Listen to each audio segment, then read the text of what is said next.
Assalamu alaikum, dear students. It is my lecture number 2 of chapter 1 of chemistry.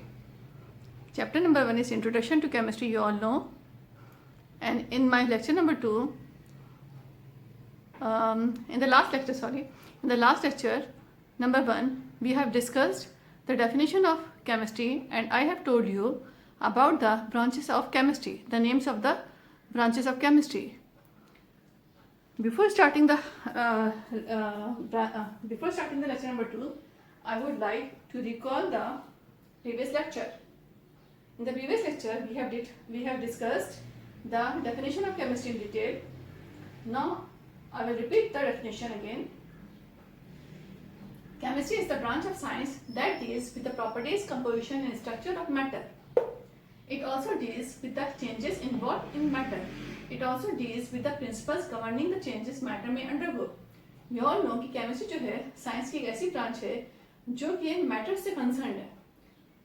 Matter की क्या properties हैं, क्या composition है, यानी मैटर कैसे बना हुआ है, किस तरह से बना हुआ है, सॉलिड लिक्विड गैस किस ग्रुप से बिलोंग करता है और कैसे बना हुआ है, क्या फार्मूला है वगैरह सब, और स्ट्रक्चर, उसका स्ट्रक्चर कैसा है, ठीक है, उसकी शेप कैसी है, सब कुछ जो है ना ये केमिस्ट्री में कि इस केमिस्ट्री की ब्रांच में हम स्टडी करते हैं.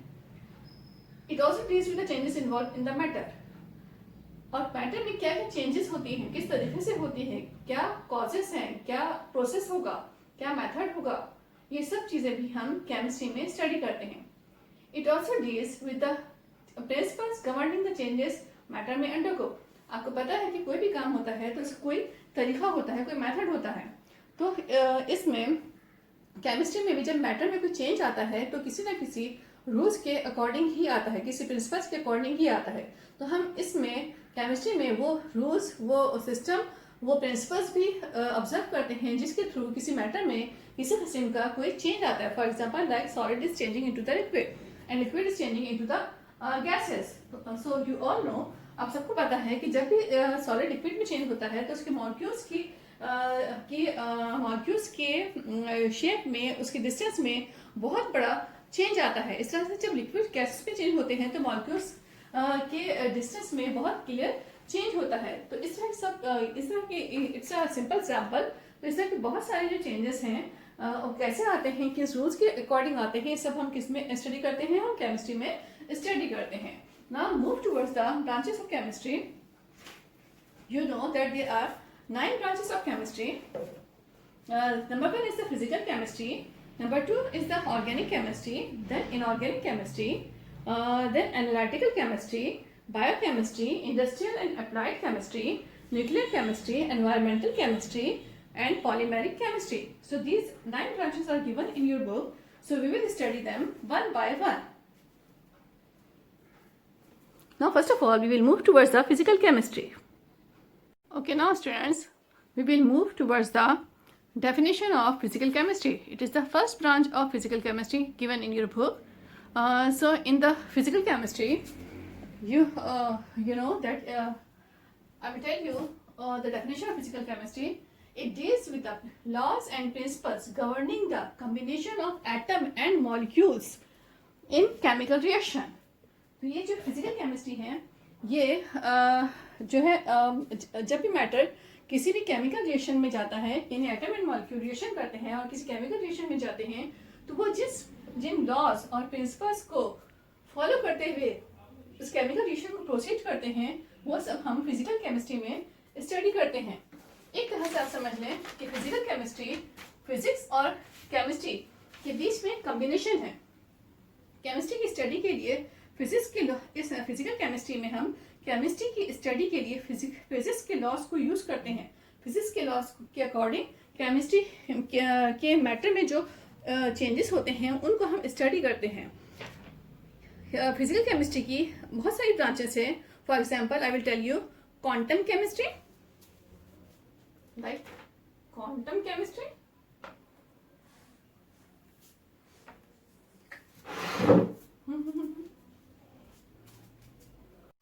Okay, now students, we will move towards the branches of chemistry. The first branch of chemistry which is given in your book, that is physical chemistry. According to the physical chemistry, it is that branch of chemistry that deals with the laws and principles governing the combination of atom and molecules in chemical reaction.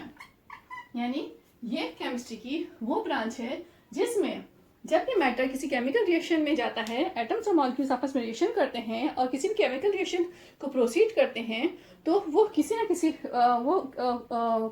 किसी loss और principles के accordingly करते हैं. तो इसमें physical chemistry में हम उन लॉस और प्रिंसिपल्स को खास तौर पे स्टडी करते हैं जो कि मैटर में किसी भी किस्म के केमिकल रिएक्शन के जिम्मेदार होते हैं. यानी वो लॉस और प्रिंसिपल्स जिनकी वजह से कोई केमिकल रिएक्शन प्रोसीड होता है, उनको हम स्टडी करते हैं, हम डिटेल में स्टडी करते हैं. In simple wording I can say that physical chemistry में हम केमिस्ट्री की स्टडी के लिए फिजिक्स के लॉस यूज करते हैं. यानी I am repeating again, physical chemistry में हम केमिस्ट्री की स्टडी के लिए, केमिस्ट्री के मैटर की स्टडी के लिए फिजिक्स के लॉस को यूज करते हैं. यानी एक तरह से फिजिकल केमिस्ट्री और फिजिक्स के बीच में कॉम्बिनेशन है जो कि लॉस और प्रिंसिपल्स के थ्रू डेवलप होता है. फिजिकल केमिस्ट्री की कुछ ब्रांचेस जो बहुत फेमस हैं, I am going to tell you the branches of physical chemistry which are very famous.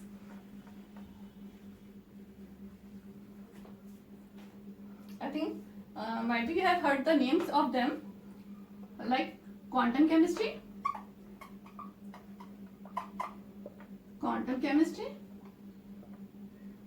then kinematics of chemistry,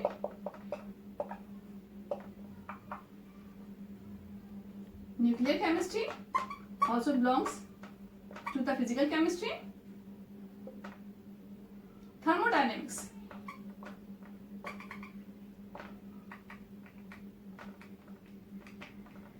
so these are the branches of physical chemistry which you can observe or study in the next classes. Now students, we will move towards the next branch of chemistry, that is known as organic chemistry. It is very famous branch of chemistry. In the organic chemistry, we basically study about the carbon compounds, about the compounds of carbon. So it is also known as the carbon chemistry. The compounds of carbon are studied in organic chemistry.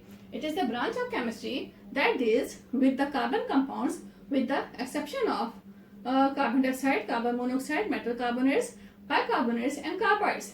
Actually, it is the chemistry of hydrocarbons and their derivatives. Most of the consumer products are organic in nature. This definition is given in the book. Now I am going to explain it. Organic chemistry is the chemistry of carbon compounds. And these carbon compounds are mostly or usually they are attached with hydrogen. So that's why carbon compounds are called as the hydrocarbons.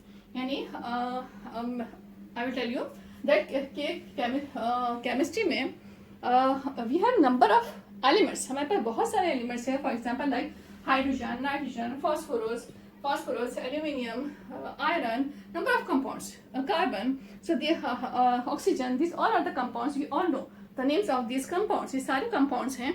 लेकिन किसी भी एक compound की basis पे कोई भी chemistry की एक ब्रांच नहीं बनाई गई केमिस्ट्री में, सिवाय कार्बन कंपाउंड्स के. कार्बन के हमारे पास इतने सारे कंपाउंड्स हैं, इतने ज़्यादा कंपाउंड्स हैं कि साइंटिस्ट ने फील किया कि कार्बन कंपाउंड्स का की एक अलग से केमिस्ट्री की ब्रांच को बना दिया जाए. तो उन्होंने ऑर्गेनिक केमिस्ट्री के नाम से कार्बन कंपाउंड्स की अलग से ब्रांच बना दी, जिसे हम ऑर्गेनिक केमिस्ट्री कहते हैं. ऑर्गेनिक केमिस्ट्री में हम जो प्रोडक्ट्स हैं वो ऑर्गेनिक सब्सटेंसेस से प्रोडक्ट्स को गेन करते हैं, रिसीव करते हैं.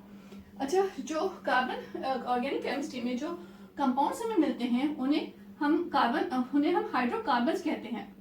For example I give you the example like benzene. Benzene is the organic compound. तो आप देख सकते हैं बेंजीन में इसका फार्मूला है benzene, it is the formula. तो इसके फार्मूला में आप देख सकते हैं कि कार्बन के साथ हाइड्रोजन अटैच है। अच्छा, और कुछ बहुत सारे फेमस कार्बन कंपाउंड्स हैं, like for example alcohol, ethyl alcohol C2H5OH, ethyl is example, ethyl alcohol, ठीक है। इथाइल अल्कोहल, अब इसमें देख सकते हैं कि कार्बन, हाइड्रोजन, ऑक्सीजन, हाइड्रोजन, ये सारे कंपाउंड्स यानी कार्बन के साथ हाइड्रोजन अटैच है और ऑक्सीजन भी अटैच है और हाइड्रोजन भी। तो इस तरह के कुछ कंपाउंड्स हैं जो कि जिनकी प्रॉपर्टीज अलग होती हैं। तो ये सारे जो है हाइड्रोकार्बन्स कहलाते हैं। और भी बहुत सारे एग्जांपल्स हैं इनकी, like for example alkane family, alkyne family, alkyne family, और जो है ethyl halide compounds, ketone compounds, carboxylate compounds, बहुत सारे कंपाउंड्स की एग्जांपल मिलेंगी। आप ऑर्गेनिक केमिस्ट्री के बारे में आपकी बुक में, आप इस बुक में, केमिस्ट्री बुक में फर्दर स्टडी करेंगे। Chapter number 17 is given here, chapter 17 which is about the organic chemistry in detail. In chapter 17 एक है आपके पास जिसमें ऑर्गेनिक केमिस्ट्री के ऊपर पूरा चैप्टर इंट्रोड्यूस करवाया गया है, जिसमें आप ऑर्गेनिक कंपाउंड्स के बारे में बहुत डिटेल में स्टडी करेंगे। यहाँ पे हम सिर्फ ब्रीफली डेफिनेशन ही स्टडी कर रहे हैं। Okay students, do you understand what is the organic chemistry? The carbon chemistry of carbon compounds और the chemistry of hydrocarbon is known as the organic chemistry. यानी कार्बन के कंपाउंड्स जो है वो organic chemistry में स्टडी किए जाते हैं। हाँ, लेकिन इसमें कंडीशन है। What is the condition? Condition is that कुछ कंपाउंड्स ऐसे हैं जो कि हाइड्रोकार्बन्स लगते हैं, देखने में उनके फॉर्मूले के अकॉर्डिंग या देखने में बाज़ दफ़ा ऐसा लगता है, but they are not the organic compounds. ठीक है, वो कौन से हैं? एक्सेप्शनल केसेस जो कि ऑर्गेनिक कंपाउंड्स नहीं हैं। Exceptional cases which are not the organic compounds, they are carbon monoxide, carbon dioxide, okay, then carbonates compounds, bicarbonate compounds, for example calcium carbonate. I give you the example of this one. Calcium carbonate is the example. Bicarbonate, calcium bicarbonate, it is the example of this one. Carbonate and bicarbonate is the group. So carbon monoxide, carbon dioxide, carbonate compounds, bicarbonate compounds and carbide compounds. और एक और group of compounds है जिसे कहते हैं carbide compounds. ये सब आगे फर्दर चैप्टर्स में आप स्टडी करेंगे। तो ये सब जो है, इनके अलावा जो भी कार्बन के कंपाउंड्स होंगे वो सारे के सारे ऑर्गेनिक केमिस्ट्री के कंपाउंड्स होंगे। लेकिन ये जो कंपाउंड्स हैं, भले इसमें हाइड्रोजन है, कार्बन है, लेकिन ये कंपाउंड्स ऑर्गेनिक कंपाउंड बिल्कुल नहीं है। These all are the inorganic compounds. ये सब इनऑर्गेनिक कंपाउंड्स हैं क्योंकि ये ऑर्गेनिक मटेरियल से गेन ऑब्टेन नहीं होते हैं। तो इसलिए ये सब जो है इनकी प्रॉपर्टीज बहुत डिफरेंट हैं। तो जिसकी वजह से on the basis of properties इनको हम ऑर्गेनिक कंपाउंड्स में कंसिडर नहीं करते। ये सब इनऑर्गेनिक कंपाउंड्स हैं। I am again repeating, the carbon compounds are studied in the organic chemistry in detail. Carbon compounds are known as hydrocarbons. Hydrocarbons कहते हैं इन्हें, ये ऑर्गेनिक मटेरियल से ऑब्टेन होते हैं। अच्छा, कुछ कंपाउंड्स ऐसे हैं जो कि ऑर्गेनिक कंपाउंड्स नहीं हैं, वो स्टडी किए जाते हैं केमिस्ट्री में, लेकिन ऑर्गेनिक कंपाउंड्स नहीं हैं। उनमें जो कंपाउंड्स हैं, carbon monoxide, carbon dioxide, carbonate compound like calcium carbonate, sodium carbonate, magnesium carbonate are the examples. Bicarbonate group like calcium carbonate, sodium carbonate, magnesium carbonate is the group. Magnesium bicarbonate is the group. इसके साथ carbide compounds, ये सब जो है organic compounds नहीं है, ये सब इनऑर्गेनिक कंपाउंड्स हैं। तो इनको हम ऑर्गेनिक केमिस्ट्री में स्टडी नहीं करते हैं, ये ऑर्गेनिक कंपाउंड्स कंसिडर नहीं होते। Okay students, now we will move towards the inorganic chemistry.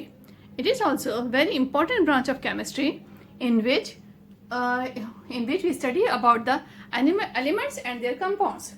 So, inorganic chemistry is that branch of chemistry that deals with the elements and their compounds. Okay, students. So inorganic chemistry is that branch of chemistry that deals with the elements and their compounds. Elements, mostly the elements, they are obtained from non-living organisms. What is meant by the non-living organisms? Like minerals, okay? For example, like potassium, sodium, phosphorus, sulfur, iron, cobalt, zinc, lead. So these all are the examples. Okay? There are a number of examples. Again I'm repeating students, inorganic chemistry की बहुत important branch है. इसमें हम elements के और उसके elements के बारे में स्टडी करते हैं और एलिमेंट्स से बनने वाले कंपाउंड्स के बारे में डिटेल में स्टडी करते हैं. अच्छा, जो एलिमेंट्स हैं वो नॉन लिविंग ऑर्गेनिज्म से रिसीव कर सकते हैं हम, यानी वो एलिमेंट्स को हम नॉन लिविंग ऑर्गेनिज्म से रिसीव कर सकते हैं. ऑर्गेनिक केमिस्ट्री में हम जो एलिमेंट्स हैं, कार्बन कंपाउंड्स हैं, उनका जो सोर्स है, मेन सोर्स है, वो ऑर्गेनिक मटेरियल है. ऑर्गेनिक मटेरियल से रिसीव करते हैं हम और जो है प्लांट्स, लाइक प्लांट्स से, एनिमल्स से, डेड प्लांट्स से, डेड एनिमल्स से, उनके डिके होने के बाद उनसे रिसीव कर सकते हैं हम. जबकि जो नॉन लिविंग ऑर्गेनिज्म जो इनऑर्गेनिक केमिस्ट्री है, ये नॉन लिविंग ऑर्गेनिजम्स से जो है हमें एलिमेंट्स मिलते हैं उससे बिलोंग करती है.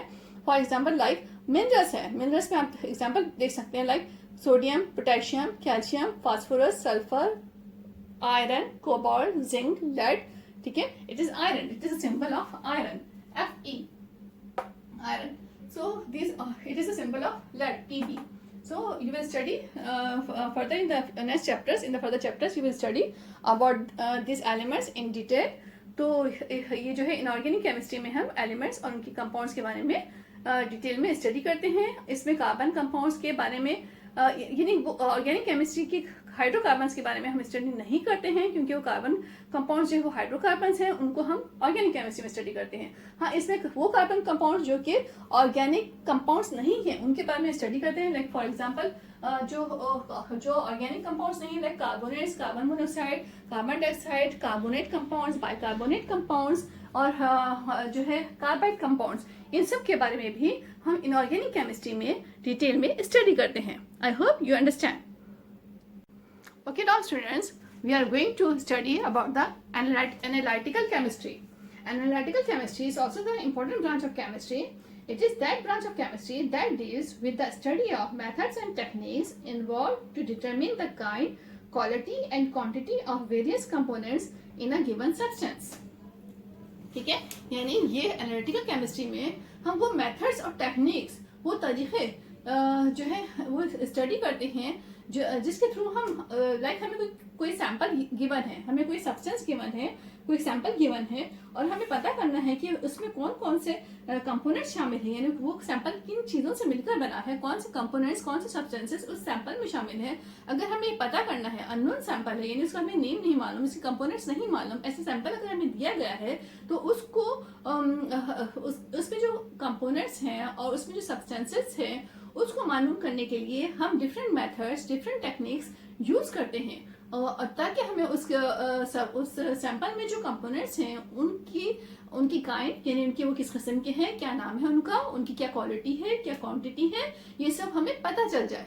तो इसके लिए जो हम खास मेथड्स और जो खास टेक्निक्स यूज करते हैं वो सब हम एनालिटिकल केमिस्ट्री में हम यूज करते हैं. लाइक हमारे पास, like for example I give you the example, like कहीं से किसी जगह का वाटर लिया गया है. अब वाटर में आपको पता है जो कि कंटेमिनेशन हो सकती है, जरूरी नहीं कि वाटर प्योर ही हो, उसमें किसी किस्म की मिनरल्स की कंटेमिनेशन हो सकती है. अब वाटर का सैंपल दिया जाए और कहा जाए कि इसमें कौन कौन से एलिमेंट्स शामिल हैं, उनके नाम बताएं, या उनकी क्या क्वालिटी है, क्या क्वांटिटी है, क्या पीएच है. सब इस तरह के क्वेश्चंस अगर हमारे पास होते हैं और उनके में उनका आंसर फाइंड आउट करना है तो हम एनालिटिकल केमिस्ट्री से हेल्प लेंगे. और एनालिटिकल केमिस्ट्री में जो मेथड्स और टेक्निक्स बताए गए हैं उनके थ्रू हम उस सैंपल के अंदर मौजूद कंपोनेंट्स की काइंड, उसकी क्वालिटी, उसकी क्वांटिटी, उनके नेम्स उनके कैरेक्टरिस्टिक्स के बारे में मालूम करेंगे. Okay, now we move towards the next branch of chemistry that is known as biochemistry. In biochemistry, we study about the compounds of living organisms. It is a branch of chemistry that deals with the compounds of living organisms. यानी ये chemistry की वो branch है जिसमें हम living organisms के बारे में स्टडी करते हैं। अगेन आई एम रिपीटिंग, ये केमिस्ट्री की वो खास ब्रांच है जिसमें हम लिविंग ऑर्गेनिजम्स के से जो हमें कंपाउंड्स रिसीव होते हैं उनके बारे में डिटेल स्टडी करते हैं। What are the living organisms? You know, animals, plants and animals are the main living organisms which survive in the world. तो हम जो है इसमें प्लांट्स और एनिमल्स से जो हमें लिविंग जो कंपाउंड्स मिलते हैं उनके बॉडीज से जो कंपाउंड्स रिसीव होते हैं, ठीक है, उनके डिके के बाद या किसी भी फॉर्म में जो कंपाउंड्स रिसीव होते हैं या जो उनके अंदर केमिकल रिएक्शंस हो रहे होते हैं उन सब के बारे में हम बायोकेमिस्ट्री में स्टडी करते हैं। और साथ ही हम एक खास प्रोसेस जिसे कि मेटाबॉलिज्म कहते हैं जो कि लिविंग बॉडीज में हर वक्त हो रहा होता है, उस प्रोसेस के बारे में भी हम जो है स्टडी करते हैं। हम बायोकेमिस्ट्री में स्टडी करते हैं। Okay students, I am again repeating, biochemistry में we are studying the biochemistry, we study about the compounds of living organisms. Living organisms के जो मेन सोर्सेस है आपको पता है प्लांट्स और एनिमल्स हैं, ठीक है। प्लांट्स और एनिमल्स के में से के जो कंपाउंड्स होते हैं जो उनमें रिलेशंस होते हैं उनके बारे में हम डिटेल में स्टडी करते हैं बायोकेमिस्ट्री में। और एक खास प्रोसेस जो कि लिविंग बॉडीज में हर वक्त हो रहा होता है, that is called as the metabolism, उसके बारे में हम स्टडी करते हैं। Now I will briefly tell you what is the metabolism. ठीक है, मेटाबॉलिज्म क्या है? I will tell you what is the metabolism. Metabolism, it is the process of cells. ये सेल्स से कंसर्न है। ये सेल्स का खास प्रोसेस है, ठीक है। मेटाबॉलिज्म की दो टाइप है। I will tell you, first I will tell you the type, then you will understand it. One is called as the anabolism, then other one is called as the catabolism.